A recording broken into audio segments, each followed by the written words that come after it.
जय माँ गायत्री। ग्लानि और हीनता से कुछ ऐसे उभरे।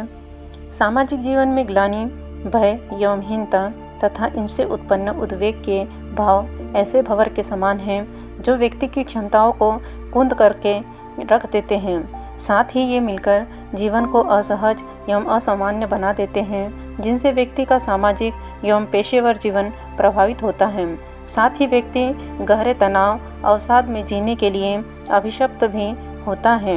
इनसे जितना जल्दी उबर सके उतना ही व्यक्तित्व के उत्कर्ष की दृष्टि से अभिष्ट रहता है। लेकिन यदि ये स्वभाव के अंग बन चुके हैं तो कार्य थोड़ा समय साध्य हो जाता है। ऐसे में धैर्य एवं सूझ भरे दृढ़ कदमों के साथ ही इनसे पार पाया जा सकता है। इसके लिए आवश्यक होता है कि पहले अपने नकारात्मक आत्मसंवाद को समझें एवं स्वयं को स्वीकार करें। इससे जितना जल्दी वह दृढ़ता से निपटा जाए उतना ही उत्तम रहता है।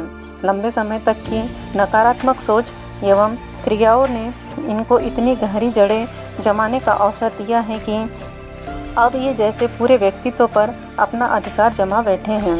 इसके उपचार में सामान्य प्रयासों से कुछ सार्थक होने वाला नहीं।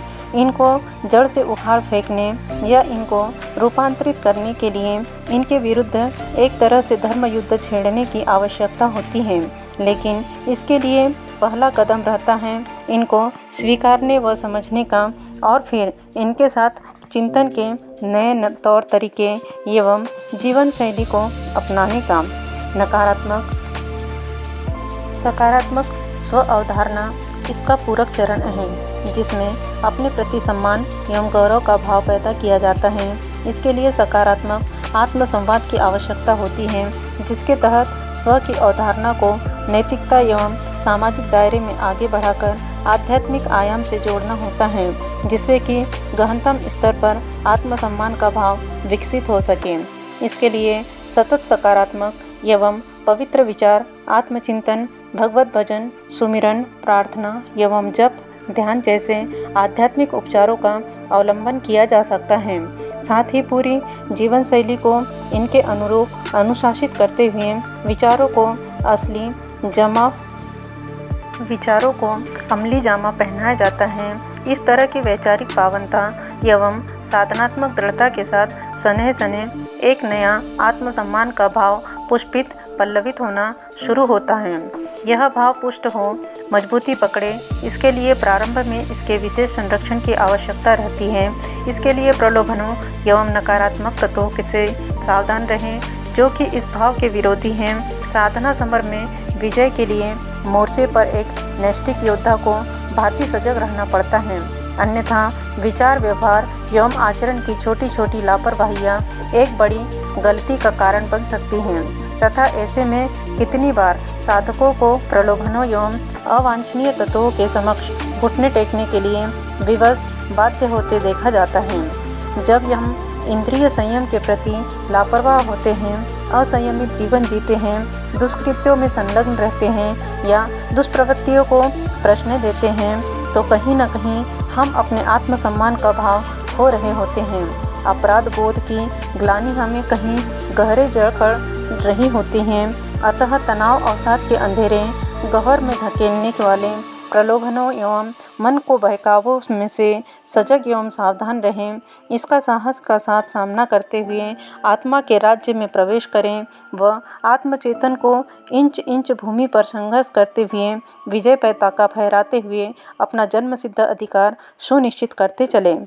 इसी के साथ व्यक्ति मनोविग्रह एवं स्वप्रबंधन के सोपानों को पार करता हुआ छोटी छोटी विजय के साथ अपने नकारात्मक विचारों एवं हीन भावों से बाहर निकलता है।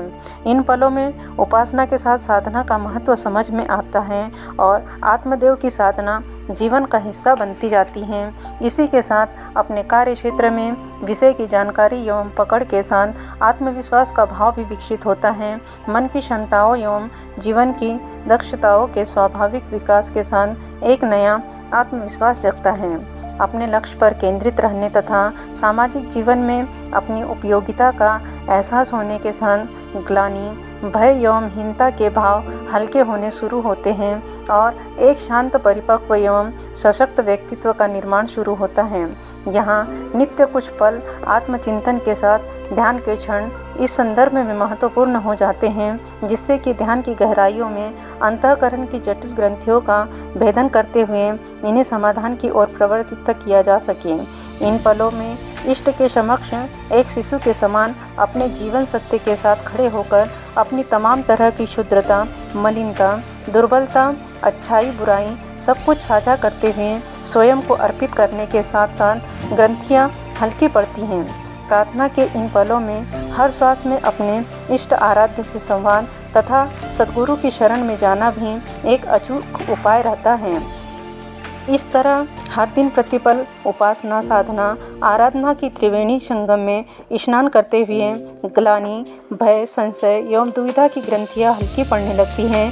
बस ध्यान अपने आत्मस्वरूप इष्ट आराध्य गुरुसत्ता एवं आदर्श की ओर उन्मुख रहें। ऐसा होने पर एक नए उत्साह, ऊर्जा एवं विश्वास के साथ जीवन अप्लावित होने लगता है। इसके लिए आवश्यकता है बस एक साहसिक प्रयास की रहती है। जब समझ आता है कि कब तक किनारे पर बैठे लहरें गिनते रहेंगे, तो फिर उफनती धारा में साहसिक छलांग के साथ उफनती धारा को पार लगाने का अवसर आ जाता है। इसके साथ फिर जीवन की भयावह चुनौतियों, उत्कर्ष की, विकास की एवं नवजीवन की सीढ़ियाँ बन जाती हैं।